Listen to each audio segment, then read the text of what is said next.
기도하겠습니다. 하나님 아버지 감사합니다.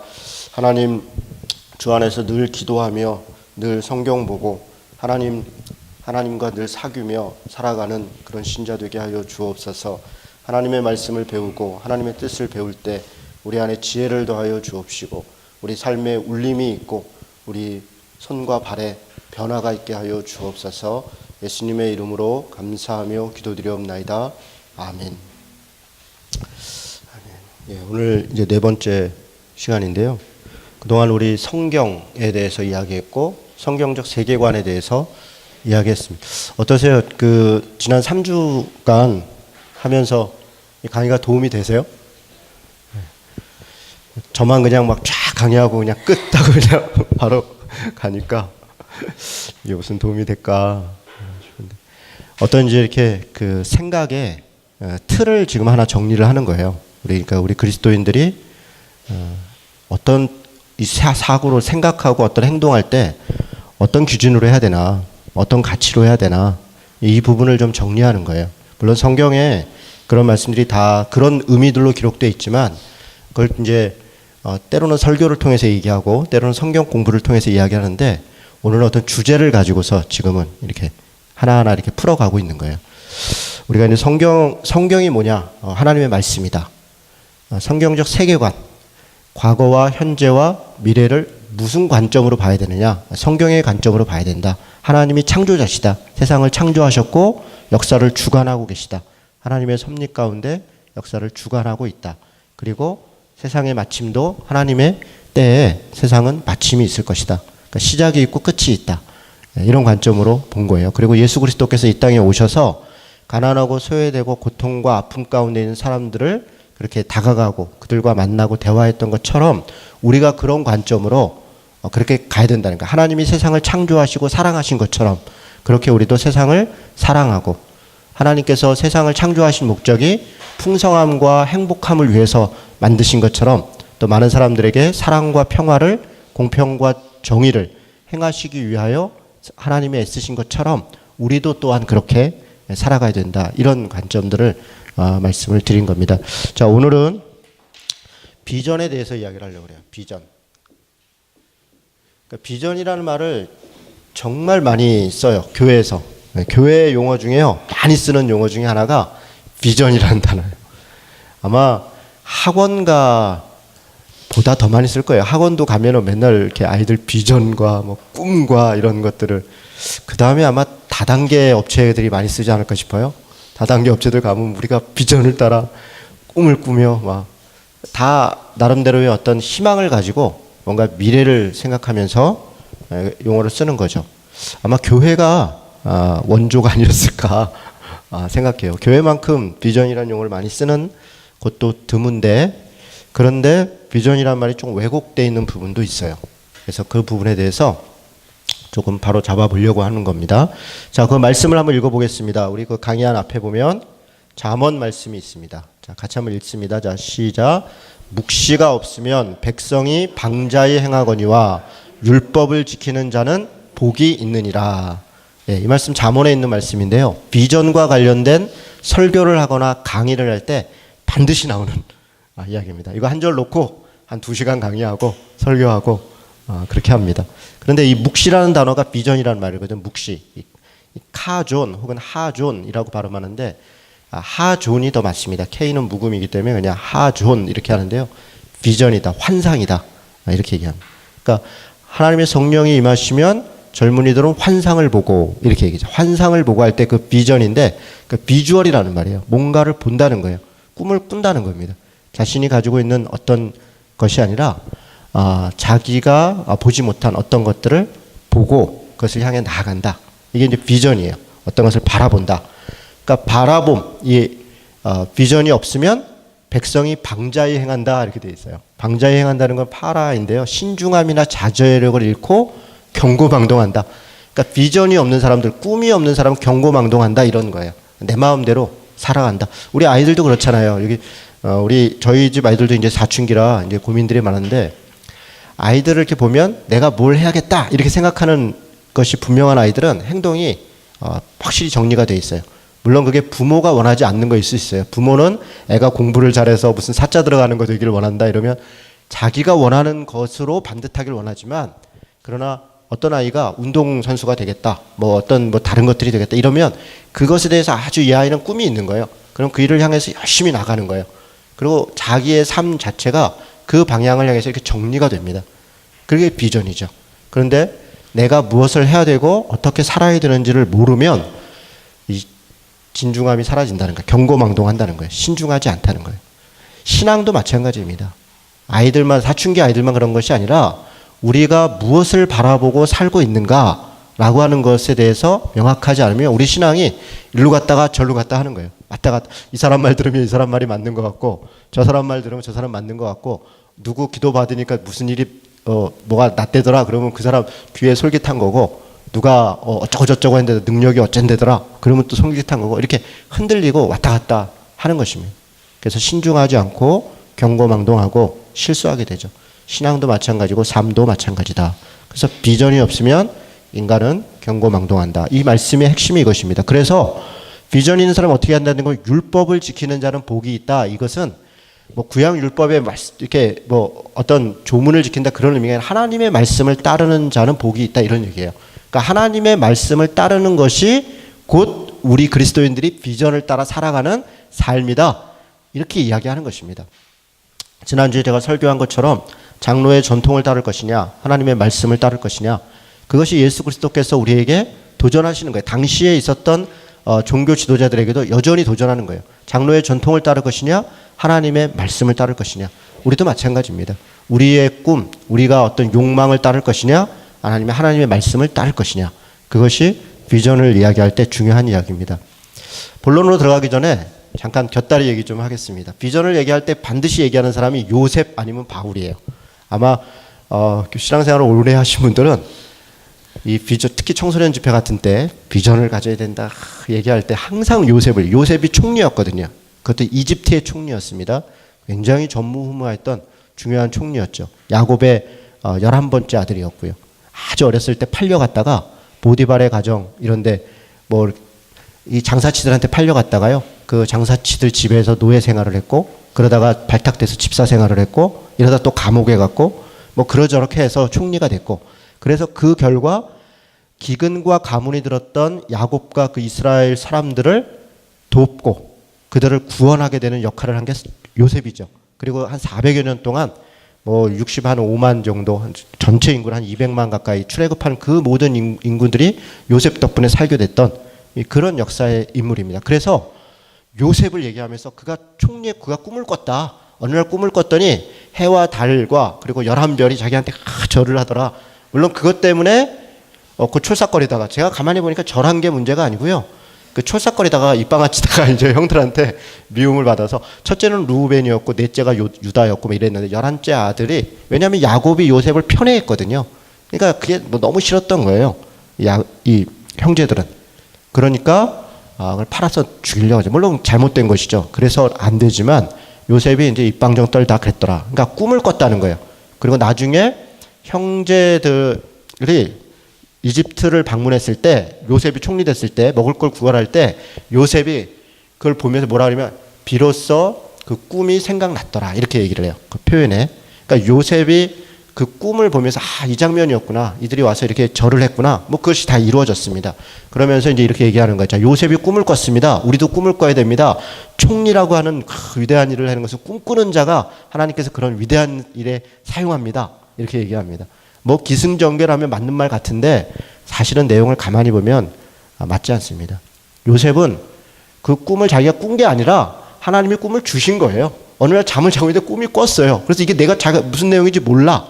그래서 가족들한테 그게 입방정인지도 모르고 얘기를 한 거예요. 형들, 내가 이렇게 절을 하던데 형들은 알아들었죠. 요셉은 그때 당시 나이가 어렸으니까 그게 뭔지도 모르고 혹시 알았는데도 자랑했을지도 모르겠어요.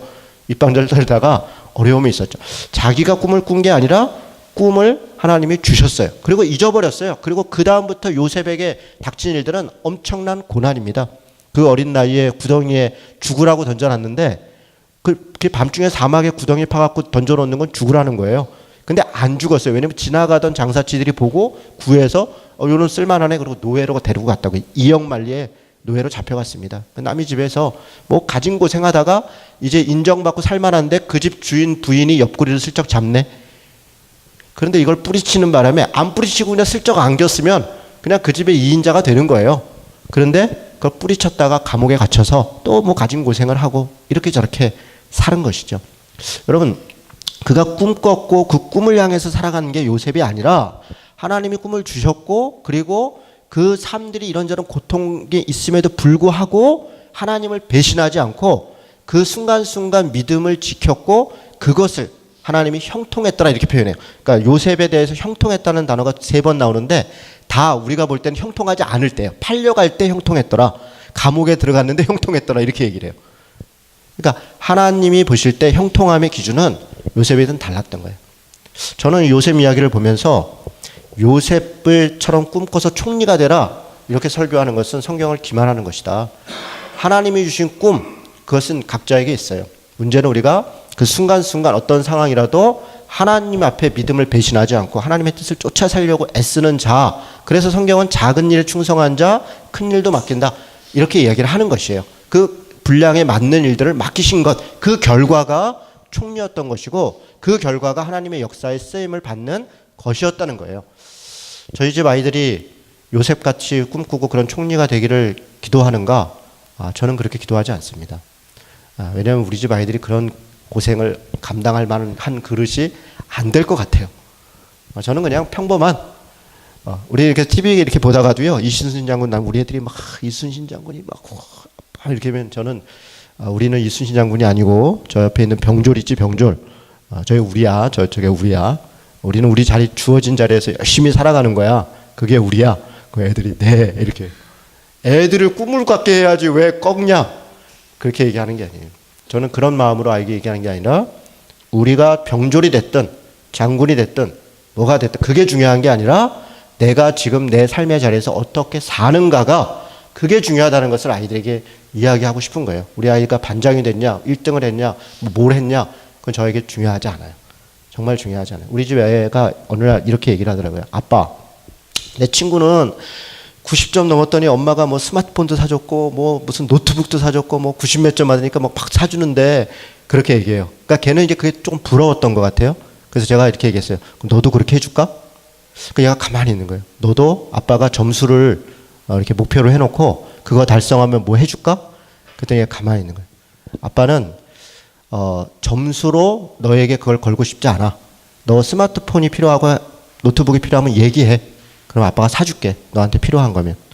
그러니까 그것을 이루었기 때문에 대가로 주는 것은 아빠와 너와의 관계 속에서 할 수 있는 일이 아니야. 얘가 그때 깨달았어요. 진짜로 우리 애들이 깨달았어요 그날. 그리고 1절 그런 얘기예요. 엄마 아빠는 너희들에게 학교 성적을 요구한 적이 없지. 그러니까 그러네요. 엄마 아빠는 너희들한테 학교 성적을 요구한 적이 한 번도 없어. 너희들이 어떻게 사는가를 요구한 거야. 예. 여러분 저는 그런 것이 중요하다. 그러니까 꿈꾸는 데 있어서 요셉을 이야기할 때 이런 왜곡이 있다는 것을 우리가 잘 인식해야 돼요. 또 하나 바울을 이야기해요. 바울이 복음을 전하기 위해서 수많은 교회들을 행했고 우리도 그와 같이 살아야 된다. 우리도 그와 같이 살아야 된다. 오케이. 우리도 그런 자세로 살아야 돼요. 복음을 전하고 다른 사람들이 여러 가지 고통과 이런 것들을 감당하는 자세로 살아야 돼요. 그런데 문제는 바울이 그 삶을 살아가는데 무슨 대가를 치렀는가에 대해서 별로 신중하게 생각하지 않아요. 바울은요 자기 가문을 포기해야 됐어요. 가말리엘 이 문화생 당시에 뭐 지금으로 얘기하면 가장 좋은 대학의 가장 좋은 수재 중에 하나였을 거예요. 그 탄탄한 로마 시민이었고 그런 모든 것을 포기해야 됐어요. 오히려 중심부로 들어간 게 아니라 그걸 포기하고 갈릴리로 갔던 사람 그 바울이었어요. 그가 했던 1차, 2차, 3차, 4차 전도 여행 한번 보십시오. 12개 도시에 2,300km, 2차 전도에 5,000km, 그리고 3차 전도에 6,000km. 무슨 차를 타고 다녔어요? 아니요, 걸어 다녔어요. 기껏해야 이 낙타 좀 탔을까? 여러분, 엄청난 산맥을 한 달 동안 넘어야 되는 산맥을 넘어서 전도를 다녔어요. 바울은 20몇 년 동안을 그렇게 다녔어요. 40대에서 한 대 감한매를 3번이나 맞았더라 이렇게 된 거예요. 어떤 성에서는요 하도 맞아서 죽었어. 이 때린 사람들이 죽은 줄 알았어요. 그리고 그냥 성 밖으로 버렸어. 근데 안 죽은 거예요. 바울이 눈 떠보니까 살았어. 그러면 얼른 도망가야 되는데 또 복음을 전하러 갔더라. 이렇게 됩니다. 여러분, 바울의 삶이라고 하는 것은 우리가 인간적으로 볼 때는 사실 예수 그리스도보다 더 고난을 당한 거예요. 그런데 그것을 마다하지 않았더라. 그것이 생각했던. 여러분, 아이들에게 우리가 비전을 가져라, 꿈을 가져라 라고 이야기하는 것이 어떤 내용인가를 봐야 돼요. 너의 욕망을 이루는 것, 그것을 이야기하는 것이 아니라 우리가 어떻게 살아야 되는가, 그런 지점들. 성경은 그걸 가르치는 거예요. 우리가 무엇을 하는가, 그러니까 어떤 포지션에 있는가에 관심이 있는 게 아니에요. 성경은 우리가 어떻게 사는가에 관심이 있는 거예요.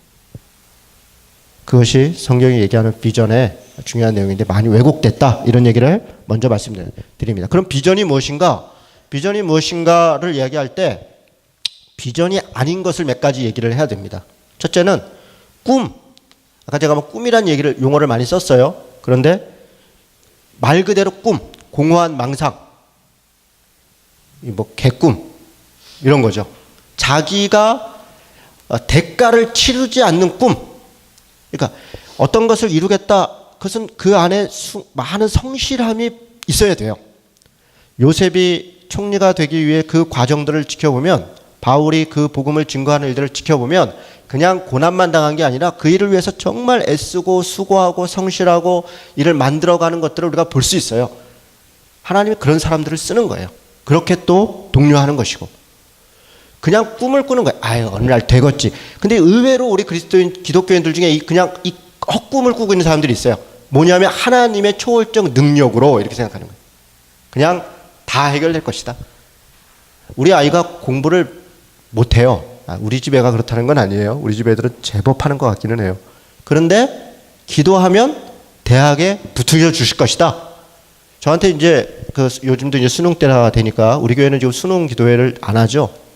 뭐 바른 기도는 해야 된다고 생각해요. 아마 기도문들을 또 나눠드리고 할 텐데, 뭐 100일 수능 기도, 뭐 절에서도 하고 뭐 교회에서도 하고 그래요. 그렇게 기도하면 된다. 또 그런 간증들 해요. 내가 공부도 못하고 그랬는데요. 막 갔는데 막 시험 문제가 쫙쫙 보여서요. 막 답을 썼더니요. 제가 서울대를 갔어요. 할렐루야. 여러분, 저는 그렇게 간 게 저주라고 생각해요. 정말 그렇게 됐어요. 그 친구 그 대학 가고요. 아마 감당하기 어려워요. 저는 서울대에 다니는 그 여러 아이들을 알고 뭐 가르치기도 하고 지금 졸업해. 엄청난 열등감에 살아요. 자기 학교에서 자기가 1등이었어요. 근데 모여보니까 얘가 중간도 못하는 거예요. 정말 이 넘사벽들이 있어요. 공부도 은사거든요. 여러분, 이 은사는요, 축구를 제가 아무리 연습해도 박지성만큼 하겠냐고요. 안 되는 거예요. 그건 타고난 게 있어요. 그런 친구들이 있다니까. 공부도 정말 은사예요. 노력해서 된다, 어느 한계가 있어요. 그런데 가보니까 죽고 싶은 거예요. 자기 학교에 막 현수막 걸린 거예요. 서울대 학교, 우리 학교에 누구 낳네, 가문의 영광이네 이랬는데, 가보니까 이건 뭐 미치겠는 거예요.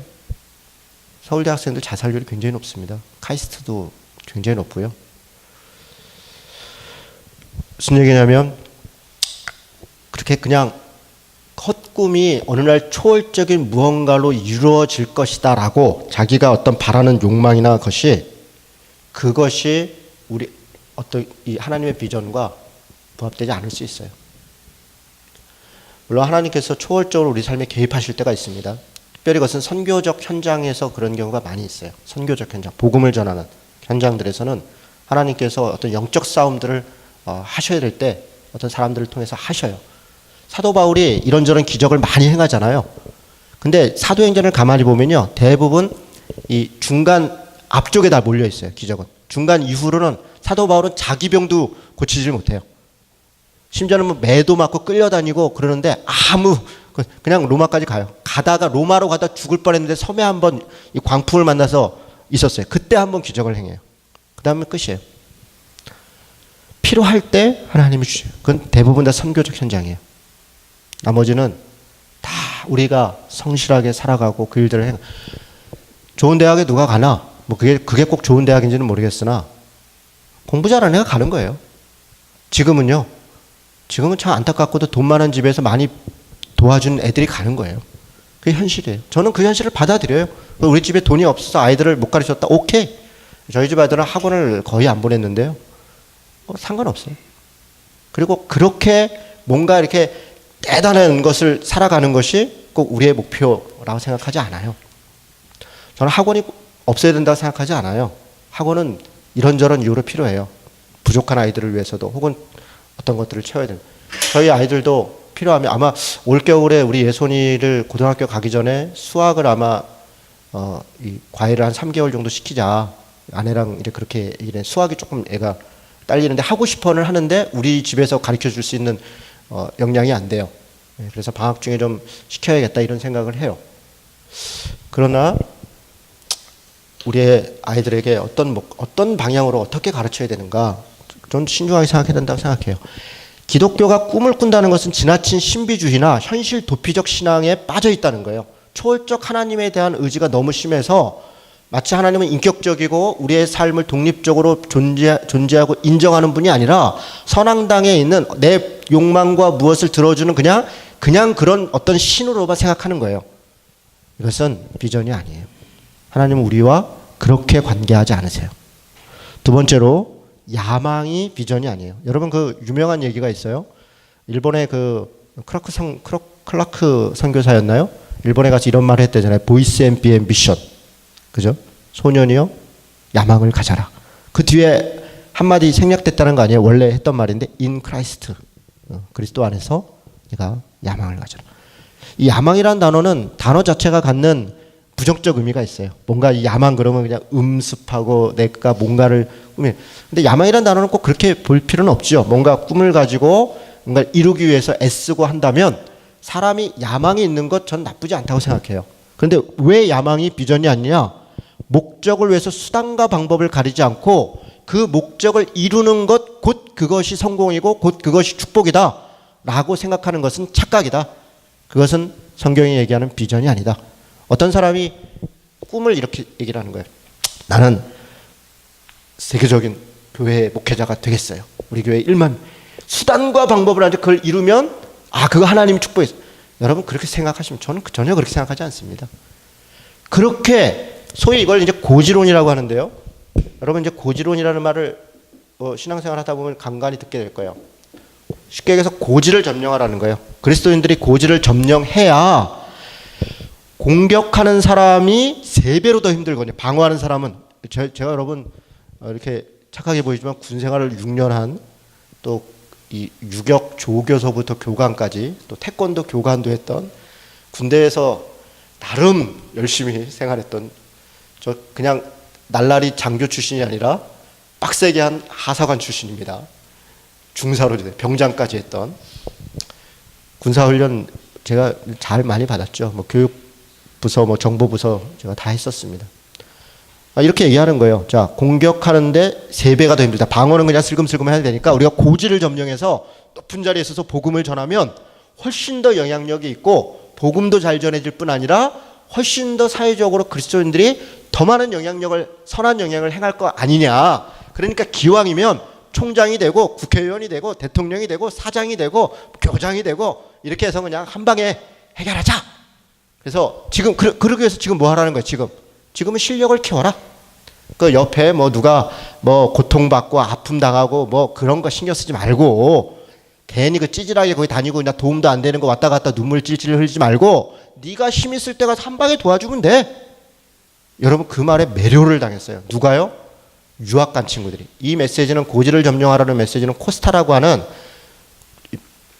유학생 수련회에서 첫 번째 메시지가 시작됐습니다. 89년이었나 였습니다. 여러분 그 당시에 유학 왔었던 친구들은 사실 약간의 빚진 마음이 있었어요. 뭐냐면 한국에 이 민주화 과정이었고 산업화 과정 중에서 수많은 자기 동료들이 고난을 당해 독재와 싸우고 그런 중에 뭐 이런저런 기회를 얻어서 유학을 간 거예요. 근데 늘 마음이 불편한 거예요. 자기 이 친구들 지금 이 조국의 현실은 암담한데 내가 여기서 이걸 이루고 살아야 되나? 그런데 거기다 대고 이제 은혜를 주는 거예요. 괜찮다. 지금이 문제가 아니라 나중이 문제다. 너희들이 공부하고 석사 되고 박사 되고 그래서 돌아가서 교수 되고 뭐 되고 그래서 그 다음에 좋은 일 하면 되는 거 아니냐. 그 말 자체가 나쁜 말은 아니에요. 그러나 거기에 욕망이 숨어 있는 거예요. 욕망이 숨어 있어요. 야망을 뭔가를 이루기 위해서 지금 있는 현실들을 조금씩 도피해야 되는 거예요. 모른 척 해야 되는 거예요. 수단과 방법을 가리지 않는 거예요. 십자군 전쟁, 미국의 인디언 정복, 흑인의 노예화, 뭐 우리의 교주론, 지금 사실 우리들의 삶의 모습이 그래요. 그것을 비전이라는 이름으로, 꿈이라는 이름으로 뭐 적당히 넘어가는 거예요. 야망은 비전이 아니에요. 야망은 비전이 아닙니다. 꿈은 비전이 아닙니다. 또 하나 비전이 아닌 게 있어요. 직업이에요. 이게 또 무슨 소리야? 너 뭐 될래? 저 변호사요. 너 의사요. 그래, 너 의사가 돼야 좋은 꿈이다. 저 청소부요. 야, 그걸 꿈이라고 꺼? 여러분, 직업이 비전이면 왜 귀천이 있어요? 청소부는 왜 안 되고 의사는 왜 돼요? 왜 호떡 장사는 안 되고 왜 교사는 돼요? 직업은 비전이 아니에요. 직업은 뭐예요? 수단이에요. 무슨 수단이에요? 비전을 이루기 위한 수단이에요. 여러분, 이걸 구분해야 돼요. 우리가 아이들한테 얘기해요. 너 뭐가 될래? 저는 우리 집 아이들한테 뭐가 될래? 이렇게 잘 많이 묻지 않아요. 어떻게 살래? 아까도 얘기한 것처럼 어떻게 살래? 너 어떻게 살래? 이렇게 물어보면 애들은 대부분 어떻게 대답하냐면, 제가 청소년 집회 같은 거 가면 물어봐요. 여러분 어떻게 살기를 원하세요? 그럼 애들이 막 손들고 의사요, 판사요, 뭐 변호사요, 목사요, 막 그래요. 목사는 뭐 가끔 있기는 해요. 목사요 이래요. 그거 말고 뭐가 될래 말고 어떻게 살래? 어떻게 살래? 어떤 사람으로 살래? 애들이 멍해져요. 뭔 소리야? 뭐 물어보는 거죠? 목사님이 뭐래? 여러분은 어떻게 생각해요? 어떻게 살겠어요? 어떻게 사시겠어요? 그것에 대해서 우리가 진지하게 생각해 보지 않았어요. 어떻게 살래? 그걸 위해서 나는 뭐가 될래? 이렇게 돼야 되는 거예요. 어떻게 살래? 그걸 위해서 나는 뭐가 될래? 근데 우리는 뭐 될래? 그걸 위해서 뭐 해야 돼? 이렇게 되는 거예요. 여러분, 물론 진로 지도를 하고 성품 교육을 하고 요즘 뭐 진로 지도를 당연히 해야 되고 이렇게 하죠. 그러나 학원과 학교는 당연히 직업에 포커스가 막혀져 있죠. 그리고 그래야겠죠. 그러나 교회에서까지도 직업이 기준이 돼서야 되겠습니까? 우리가 신앙생활을 하고 목사가 설교를 하고 소위 리더십을 강의하는데 직업을 가지고 얘기해서 되겠습니까? 여러분, 왜 그걸 교회에서 들어야 돼요? 왜 교회에서 재테크하는 걸 들어야 돼요? 왜 교회에서 무슨 재정 운영을 들어야 돼요? 저는 정말 이해할 수가 없어요. 교회가 왜, 글쎄요. 교회는 리더십을 가르치는 데가 아니라 팔로우십을 가르치는 데, 어떻게 그리스도를 따를 것이냐, 이걸 가르쳐야 되는데 어떻게 우리가 리더가 될 것이냐, 이렇게 얘기를 하고 있다는 게 이게 정말 이상하지 않아요? 저는 굉장히 이상해요. 굉장히 이상해요. 어떤 친구가 소개할 때마다 교회에서 이분은 교수님이고요, 이분은 의사고요, 뭐 어쩌라고요. 아무개 집사예요. 그리고 얘기하다 보니까 하는 일이 교수예요. 뭐 그럴 수 있죠. 아무개. 네. 이게 아니라 아주 습관적으로 목사든 누구든 다 이 사람이 뭐예요? 이거를, 그게 뭐 어쩌라고요. 그러니까 우리 안에 굉장한 세속주의가 만연해 있어요. 제가 여의도 침례교회라는데 청년부에 강의를 간 적이 있어요. 꽤 오래된 일인데요. 여의도 침례교회는 침례교회에서 무슨 장자교회 같은 거예요. 여의도 침례교회가 굉장히 뿌리가 있고 그렇습니다. 갔더니 이제 청년부들 이제 거의 시설이 뭐 어마어마해요. 그 여의도에 제가 딱 갔던 데는 무슨 말씀 소극장 같더라고요. 소극장. 이렇게 막 의자 이렇게 막 조명 막 다 이제 뭐 강의를 했어요. 뭐 이런 강의 하는 거죠. 뭐 청년들 똑바로 살아라. 인생 그따구로 살면 큰일 난다. 뭐 이런 얘기 하다가 다 끝나고 이제 거기 담당 목사님하고 차 한잔 하는데 목사님이 뜻밖의 얘기를 해요. 두 가지 제가 충격이었는데, 하나는 이제 자기가 수석 부목사로서 이 관리하는 이게 함께하는 모임이 하나 있어요. 이제 집사님, 장로님들 뭐 약간 제자반 비슷하게. 근데 그곳에 들어오려면 국회의원이나 무슨 기업체 사장이나 변호사나 이런 분들만 거기 들어온대요. 뭐 장관 출신이나. 근데 거기 들어가서 자기가 너무 좀 답답한 게, 집사 장로인데 호칭이 다 뭐냐면 장관님, 이 장관을 했던 분인 거예요. 의원님, 의원을 했던 분인 거예요. 우리나라는 한 번 장관하면 죽을 때까지 장관이고 그런 거죠. 한 번 장로면 죽을 때까지 장로고 뭐 호칭이 그런 거예요. 근데 집사님 이렇게 부르면 뭔가 기분 나쁜 표정으로 보는 거예요. 왜 날 집사라 부르나? 장관인데, 나가 의원인데, 내가 교수인데. 자기가 그 자리에서 참 정말 너무 답답한데 당황스러운 거죠. 제가 참 끔찍한 일이구나. 끔찍한 일. 그 좋은 시설을 너무 쓸데없이 그런 이야기들 제가 이야기하고 싶은 것은, 직업이 비전이냐? 그렇지 않다는 거예요. 비전은 직업을 이루는 수단이다. 이런 것이에요. 우리가 기복주의, 성공과 번영 이런 것에 우리가 세속주의에 딱 빠져 있어서 직업이 비전이라고 생각을 가지고 소위 좋은 직업, 소위 명망 있는 직업을 우리가 하나님께서 그를 축복하신 것이라고 생각한다면 그것은 착각입니다. 천국에 가면 그런 거 없습니다. 천국에는 뭐 높낮이 없어요. 그런 거 없습니다. 그런 게 있다면 그건 천국이 아니에요. 사자와 어린 양이 같이 뛰어노는 것이에요. 천국은 독사굴에 어린이가 손을 넣어도 물지 않는 것이에요. 그런 곳이에요. 그런데 거기에도 뭔가 뭐 개털모자가 있고 면류관이 있고 무슨 좋은 집이 있고 작은 집이 있고 뭐 상급에 따라 다르고 그런 거 없습니다. 여러분 구원보다 더 큰 상급이 뭐가 있어요? 제가 한번 좀 물어보고 싶어요. 구원보다 더 큰 상급이 뭐예요? 예? 뭡니까 도대체? 뭘 더 주면 더 큰 상급이 되겠어요? 그런 거 없습니다. 구원이 가장 큰 상급이에요. 성경에 나와 있는 모든 상급론에 관련된 건 다 구원을 얘기하는 거예요. 인간의 욕망으로 자꾸 그레이드를 나누고 무슨 전도 열심히 하면 뭐 더 많은 상급을 받고 뭘 열심히 하면 더 그런 거 없습니다. 우리 기독교는 행위로 받는 종교가 아니에요. 여러 번 얘기했습니다. 우리는 믿음으로 구원받는 것이에요. 우리가 행하는 것, 선을 행하는 것 그것은 믿음의 결과예요. 믿음에 따른 행위일 뿐이에요. 그것 때문에 우리의 구원 여부가 결정되지 않아요. 근데 우리가 완전히 세속화 되었다는 것이죠. 자, 그러면 꿈도 아니고 야망도 아니고 직업도 아니면 뭐가 비전이냐? 자, 여기를 보세요. 제가 지난주에 성경 강의하면서 역사관, 뭐 미래관 이러면서 이렇게 선을 하나 걷습니다. 이렇게. 이거 기억나세요? 우리 기독교는 일직선적 역사관이다. 이거 뭐 반대되는 게 윤회론적, 원형적 역사관이었죠? 우연적 역사관. 여러분 그 과학에도 우연성의 법칙이라는 게 있어요. 그러니까 잘 애매한 건 그냥 우연성. 이 사회과학도 마찬가지인데 인생은 우연성의 연소이다. 내가 이 자리에 있는 것은 그냥 내가 노력해서 된 게 아니라 우연이 된 것이다. 사실 그게 맞아요. 여러분 제가 목사가 되고 우리 교회가 이렇게 된 게 제가 뭐 예측 가능해. 누가 예측을 합니까? 저는 한 4년 전만 해도 목사는 제일 나쁜 놈들이라고 생각했어요. 지금도 뭐 그 생각 크게 다르지는 않은데 제가 목사가 된다는 것은 뭔가 좀 타락하거나 좀 타협하는 것이다. 이렇게 감히 얘기를 했어요. 참 부끄러운 얘기죠. 좋은 목사님들한테 참 욕보이는 얘기이지만 그러나 제가 목사가 된 거예요. 하나님의 뜻에 있는 거예요. 저는 그것에 순종한 것이고 여러분도 마찬가지. 여러분이 지금 살고 있는 지금 삶의 자리가 여러분이 언제부터 어떻게 계획을 한 겁니까? 그런 거 없어요. 그러니까 우연성의 법칙이다 뭐 이런 얘기를 해요. 근데 그 우연이 사실은 그게 우연이 아니라는 거죠. 우리 하나님이 세상을 창조했고 세상 가운데 섭리하고 역사하고 뭐 계획하고 뭐 이렇게 쭉 하나님이 개입하시고 온다는 거죠. 자, 하나님의 비전이 뭐냐? 이게 비전이에요. 하나님이 역사를 이끌어 가시는 걸 다른 말로 하면 이게 비전이에요. 비전. 하나님의 비전을 이루어 가시는 거예요.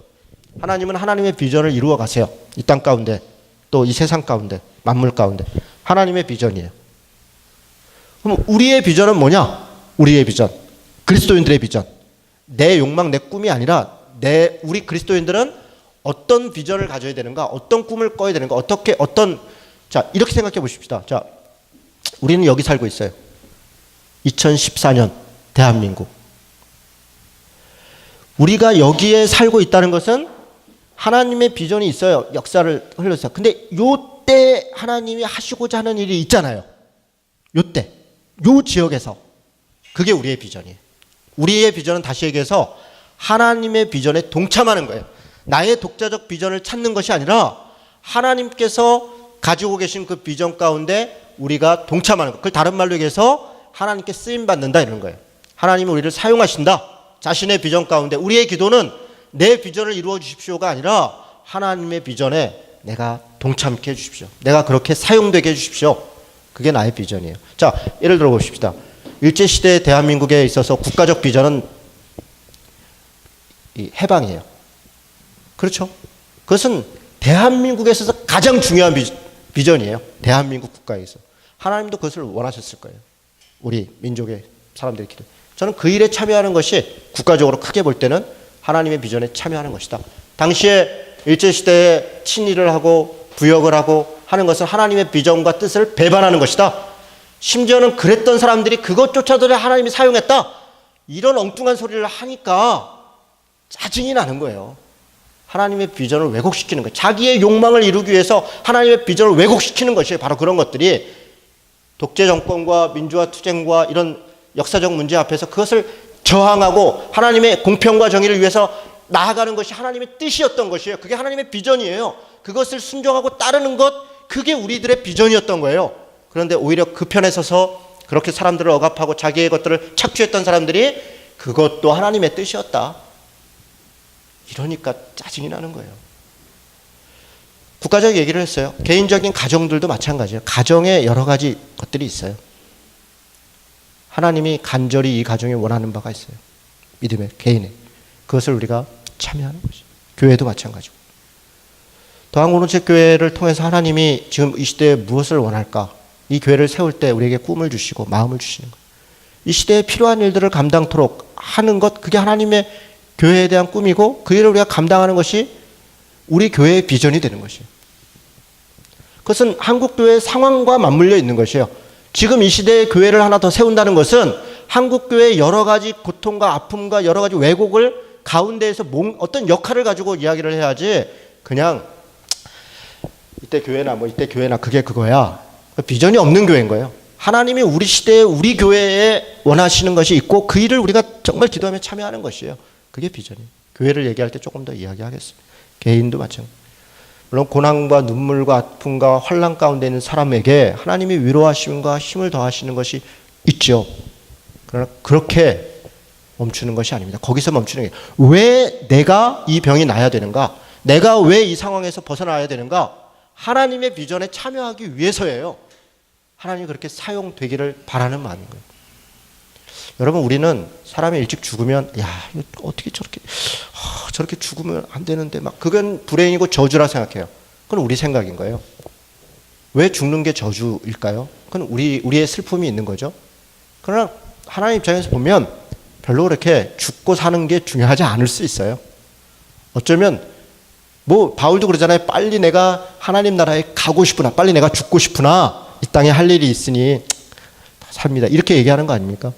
우리가 하나님 나라를 소망하고 살아가는데 죽고 사는 게 문제가 아니라, 어떠함이 문제가 아니라 하나님의 뜻을 내가 어떻게 이루어가며 살 것인가, 거기에 비전이 있는 거지. 이게 나의 비전이다. 이렇게. 자, 그러면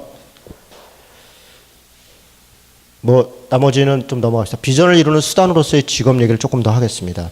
뭐 여기는 이 청년들은 다 이미 잡을 가지고 살아가시는 분들이라 이게 뭐 지금은 감이 크게 도움이 안 될 수도 있겠습니다. 네, 아이들을 가르치는 분들도 있으니까요. 한번 보시면 좋겠어요. 여러분, 그 직업은 쉽게 얘기하면 노동입니다.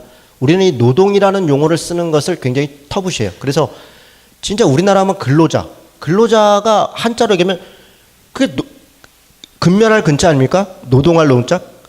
성실히 노동하는 사람, 그게 성실한 노동자라는 얘기예요. 노동자 앞에다 꼭 성실자를 붙여야 직성이 풀려요.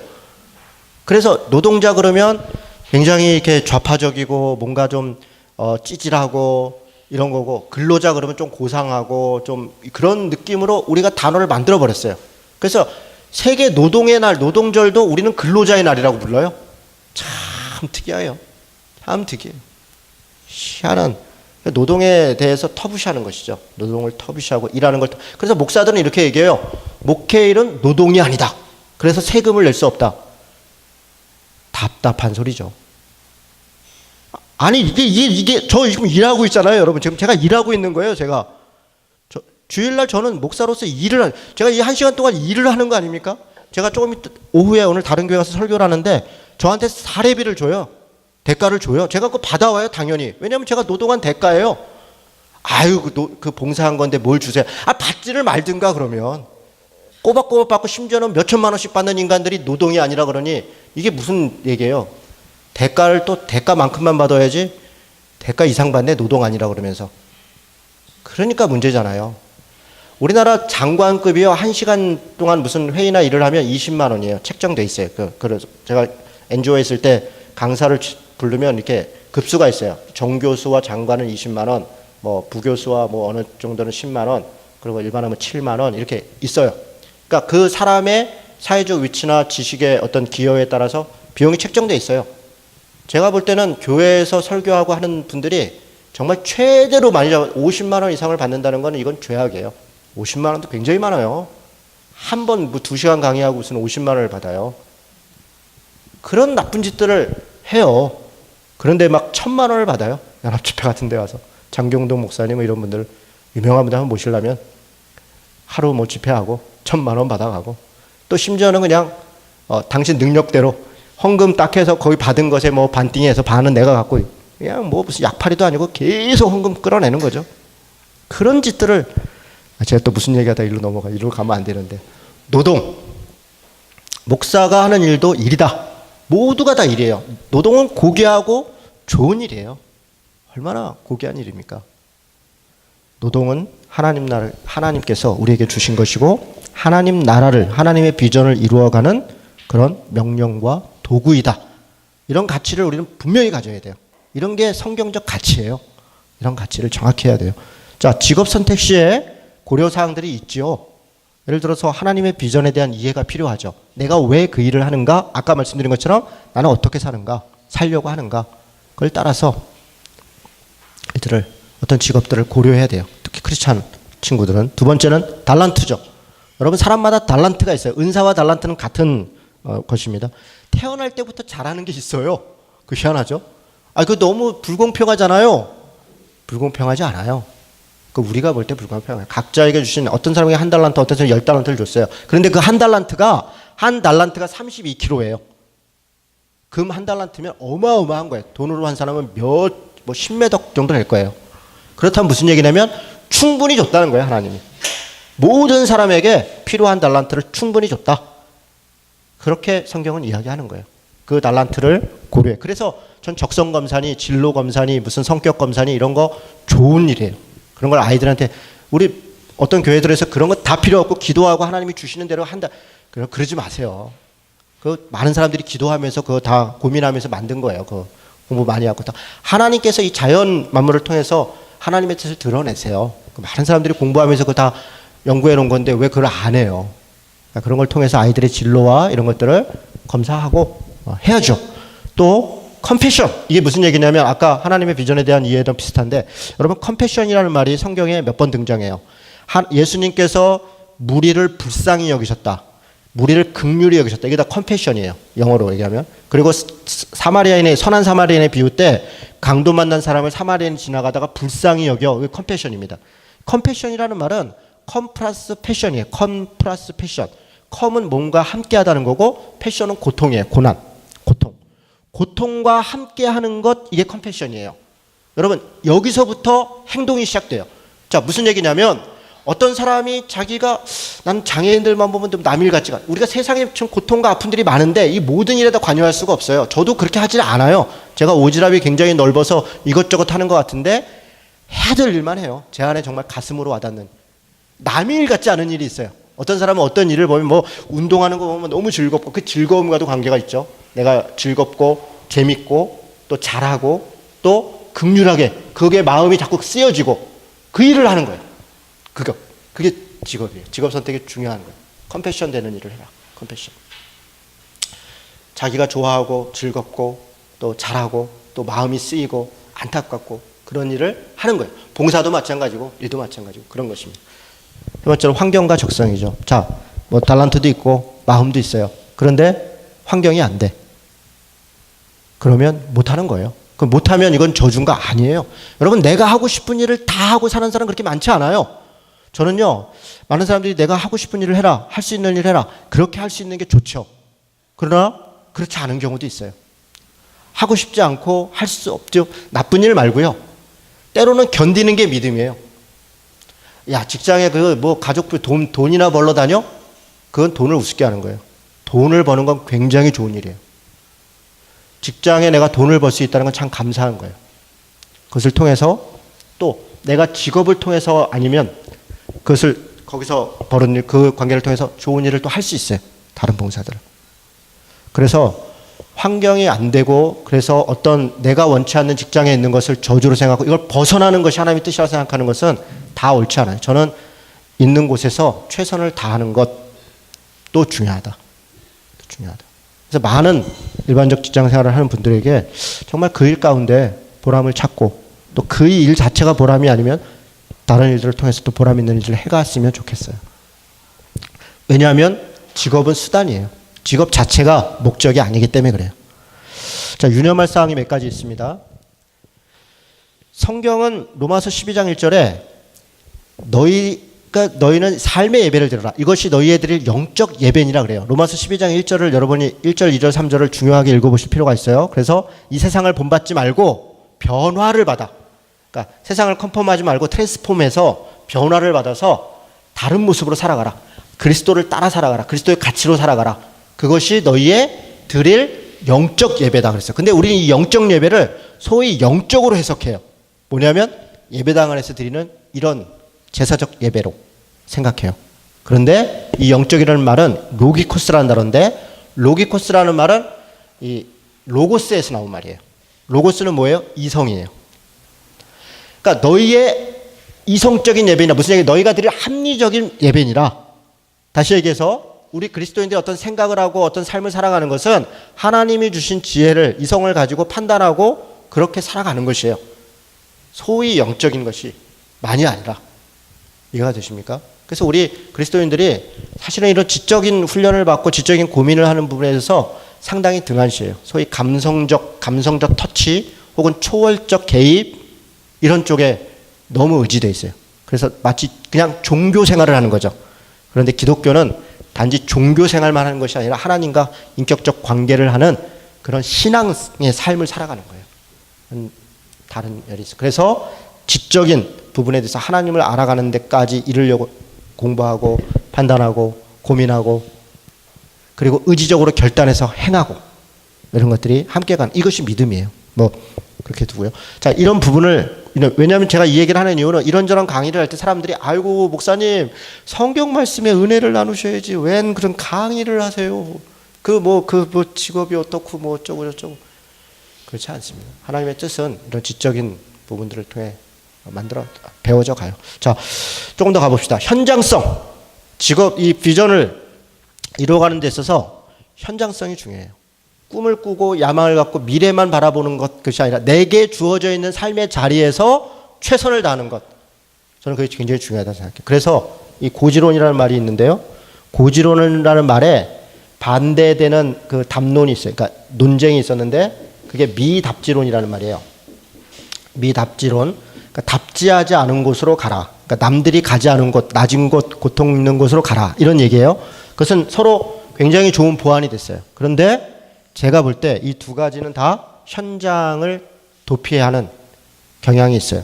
고지를 위해서 지금은 참고 지금은 참여하지 않고 지금은 나누지 않고 이런 거죠. 가보지 않은 곳을 위해서 지금 있는 곳을 떠나서 뭔가 선교지로 가야 되고 어디로 가야 되고, 제가 볼 때는 지금 우리가 있는 내 자리가 가장 중요한 선교지예요. 내 가정, 내 직장, 내 교회, 우리가 지금 살고 있는 삶의 자리, 이 자리에서 어떻게 살아가는가. 그래서 제가 글을 썼었어요. 이거 다 옛날에 복음과 상황이라는 데 다 썼던 글들이에요. 고지론이 이제 김동호 목사님이라는 분이 설교를 했고, 미답지론이라는 것을 지금 청월함이 아니라 한빛누리라는 데 있는 황병구 대표, 지금 복음과 상황 편집위원장인데 그분이 고지론을 넘어 미답지론으로 이런 글을 썼어요. 제가 복음과 상황에다 기고글을 한번 썼습니다. 고지론과 미답지론을 넘어 현장 실천론으로 이렇게 말은 거창하게 현장 실천론 그랬는데 제가 얘기하고 싶은 거는 청지기예요. 우리는 청지기로 부르렀다. 우리 있는 곳에서 최선을 다하는 것, 그게 우리의 삶이다. 현장성이 저는 중요하다. 내가 있는 곳에서 최선을 다하는 것이 중요하다. 세 번째는 자족하는 게 중요합니다. 여러분, 외모, 지능, 달란트, 환경, 내가 선택해서 된 거 하나도 없어요. 여러분이 믿으실지 모르겠지만 저는 굉장한 컴플렉스를 갖고 살았어요. 어떤 컴플렉스냐면 세 가지였는데, 일단 외모에 대한 컴플렉스가 심했고요, 키에 대한 컴플렉스가 심했고, 제 손에 보면, 그러니까 신체적 컴플렉스를 얘기하는 거예요. 여기 자세히 안 보실 때 여기가 손을 뒤었어요. 아기 때. 저희 형이 2살 때 제가 아기 때 이렇게 뜨거운 물을 이렇게 엎어가지고 형은 엉덩이가 뒤고 저는 손이 뒤어서, 저는 반지를 차도 시계를 차도 무슨 펠트를 다 오른쪽에 차요. 이게 저에게 있어서 일종의 습관이고 그래요. 이게 가리는 거예요. 저하고 팔씨름을 해보면 오른손이 왼손보다 2배 이상 힘이 세요. 저는 항상 오른손을 사용하니까. 그러니까 일종의 컴플렉스죠. 저는 키가 작다는 것에 대한 컴플렉스가 굉장히 심했어요.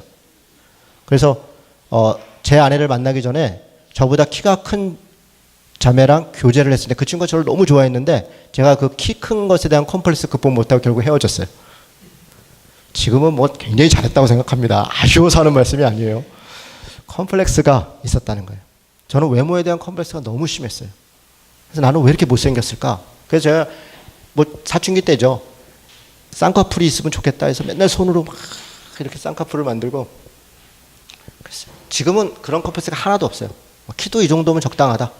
아직 뭐 2m 조금 안 되니까 뭐 충분하다. 인물도 이 정도면 뭐 괜찮다. 손도 뭐 지금 뭐 너무 이거 뭐 다 좋죠. 아무런 컴플렉스가 없어요. 왜 그랬는가? 제 스스로 자족하는 마음이 없었던 거예요. 뭔가 원망하고 불평하고 환경에 대해 가난했죠. 엮이는 가정에 살았죠. 그래서 그게 남 탓을 했죠. 아버지 탓을 하고 누구 탓을 하고 신체 탓을 하고 무슨 탓을 했죠. 그러다 보니까 삐뚤어졌어요. 제가 지금은 이렇게 조금 제법 웃는 편인데요. 고등학교 때까지 사진을 보면 웃고 찍은 사진이 없어요. 그냥 완전히 그냥 암울한. 저는 예수님 만나고 정말 이 인생이 달라진 사람의 대표적 케이스입니다.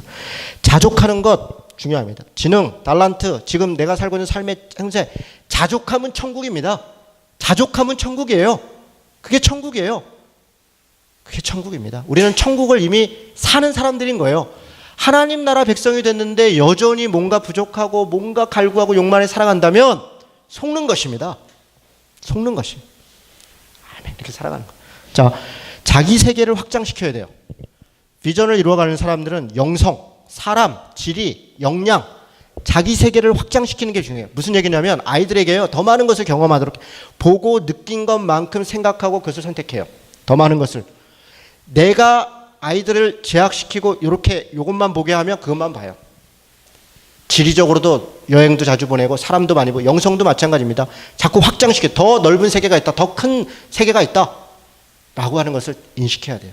내 교회만이 다가 아니라 내 신앙만이 다가 아니라는 걸 알아야 돼요. 더 넓고 더 깊은 것들이. 하나님은 창조의 하나님이고 우주적인 하나님이라고요. 그런데 내 신앙, 내 지식에다 하나님을 가둬둔다고요. 그것이 아니라는 거죠.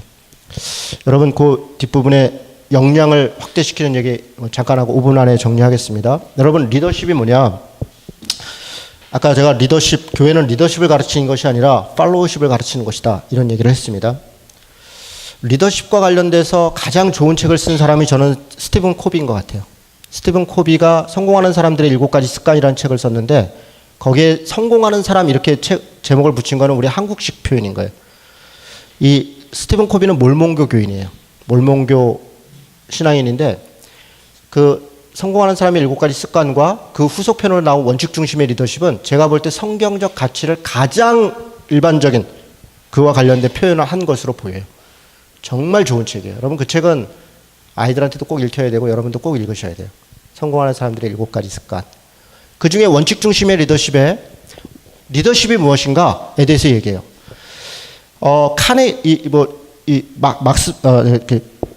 마키아벨리 이후에 모든 리더십은 카네기도 마찬가지고 다 처세론이에요. 처세론. 이런 사람한테 이렇게 대하고 이럴 땐 저렇게 대하고 물론 그게 때로 필요할 수 있어요. 스티븐 코비가 그걸 뒤집어요. 리더십은 처세론이 아니라 마치 나침판 같은 원칙이다. 원칙. 그러니까 지도를 보고 따라가는 것이 아니라 지도는 10년 만에 바뀌어요. 그러나 나침판은 변하지 않는 거예요. 원칙을 가지고 원칙에 충실한 것이 그게 진짜 리더다. 이렇게 얘기를 해요. 그리고 리더는 영향력이다. 뭐 제가 이 얘기를 다 하기는 어렵고요. 리더라고 하는 것은 영향력이다. 나쁜 영향력을 미치면 나쁜 리더인 거예요. 좋은 영향력을 미치면 좋은 리더인 거예요. 리더십이라는 것은 영향력이다. 근데 영향력은 어디서 나오는가? 2가지에서 나온다는 거예요. 여기 제가 기록한 것처럼 성품과 역량에서 나온다는 거예요. 영향력은. 자, 우리는 좋은 리더는 좋은 성품을 가져야 된다고 생각해요. 맞죠? 그러나 좋은 성품만으로 좋은 리더가 되지 않아요. 이렇게 생각해 보십시다. 병원이 있어요. 한쪽 병원은 믿음이 아주 출중한 그런 장로님이에요. 치료를 하기 전에 막 기도도 해주고 그래요. 그런데 의술은 좀 떨어져요. 이쪽에 있는 병원은 그냥 예수도 안 믿는 사람이고 술, 담배도 하고 막 그래요. 그런데 의술이 좋아요. 여러분 자녀가 아프면 어느 병원에 가시겠어요? 저는 이쪽 병원에 보내요. 목사가요? 예, 목사가요. 왜? 의술은 의술이에요. 영양이라는 것은 대단히 중요한 거예요. 성품만으로 좋은 리더가 될 수 없어요. 성품과 역량은 함께. 역량만 좋으면 좋은 리더가 될 수 없어요. 잘못하면 그 좋은 실력으로 나쁜 영향력을 미쳐요. 뭐 히틀러 같은 사람들이죠. 날 때부터 1000명 중에도 눈에 띄는 사람들이 있어요. 리더십도 일정의 은사예요. 어떤 사람들은 1000명인데도 그 사람이 눈에 띄어요. 참 희한해요. 그 사람이 이야기를 하면 이야기가 정리가 돼요. 굉장한 리더십을 갖고 있어요. 그러나 그가 성품이 나쁘면 나쁜 영향력을 미쳐요. 성품은 이런 요소로 있어요. 신뢰. 성품은 신뢰예요. 성실. 신뢰 플러스 성실. 뭐 제가 이걸 다 설명하지 않겠습니다. 나중에 또 기대면 한 가지는 얘기하겠습니다.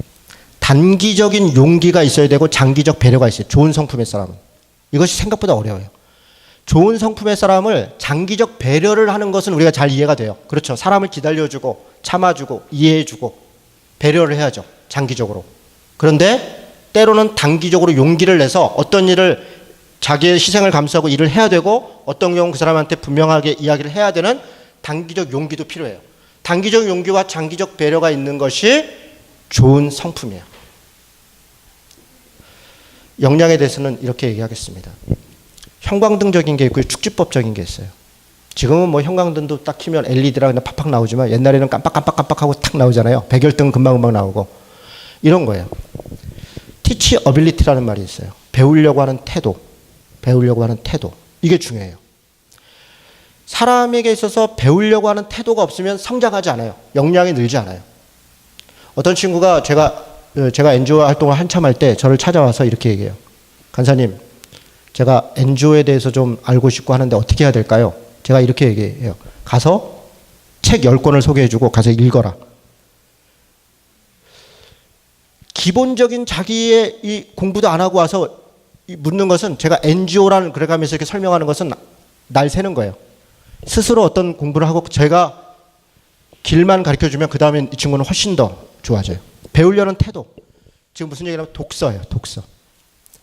자기가 경험한 것만을 배우려고 하고 자기가 경험한 것만을 믿으려고 하는 사람은 형광등 같은 사람이에요. 물론 안전할 수 있죠. 그러나 축지법 같이 역량을 키우는 법이 있어요. 그건 독서예요. 책을 읽는 것은 대단히 중요해요. 책을 읽는 것. 여러분 신앙생활이 무엇인가 믿음이 무엇인가 제대로 배우고 싶어요? 목사의 설교를 10년 듣는 것보다 책을 몇 권 읽는 게 훨씬 빨라요. 제가 단언합니다. 목사의 설교를 10년 듣는 것보다 책을 몇 권 좋은 책을 읽는 것이 훨씬 나아요. 여러분 이해가 되십니까? 어떤 사람이 책 한 권을 쓰는 것은 20년 동안의 자기 신앙과 삶의 모든 것이 담겨 있는 것이에요. 그걸 우리는 하룻밤 사이에 읽는 거예요. 그리고서 이게 옳으니 저게 옳으니 얘기하죠. 그런데 20년 동안 내가 그걸 경험해가면서 거기까지 도달한다는 것은 어리석은 행동이에요. 이야기를 정리하겠습니다. 오늘 우리는 비전에 대해서 얘기했어요. 하나님의 비전과 나의 비전이 무엇인가. 우리는 하나님의 비전이라고 얘기하면서 사실은 내 욕망을 따라 살아가고 있어요. 헛된 꿈을 꾸고 자기의 야망을 추구하려고 하고 직업을 비전으로 생각해서 수많은 오류를 만들어요. 하나님이 이 시대에 하고 싶고자 하는 일에 참여하는 것, 그게 비전이에요. 무엇을 하는가가 중요한 게 아니라 어떻게 사는가가 중요한 것이에요. 풍요의 심리를 가져야 돼요. 지금 안 되고 지금 어려운 것 그게 다가 아니에요. 하나님이 양으로 생명을 얻게 하고 풍성히 얻게 하려 우리를 구원하셨다는 것을 분명히 그 풍요의 심리를 그래야 여유가 생겨요. 여유가 있어요. 자존감이 있어요. 열등감에 빠지지 말고 교만함에 빠지지 말고 자존감을 갖고 살아야 돼요. 나는 하나님의 자녀다. 자존감을 회복하는 것이 가장 중요해요. 그것은 자족으로부터 그렇게 그런 비전을 갖고 살아가셔야 돼요. 다음 시간에는 하나님의 나라에 대해서 이야기를 하겠습니다. 하나님의 나라가 무엇인가? 이것으로 마치겠습니다. 수고했습니다.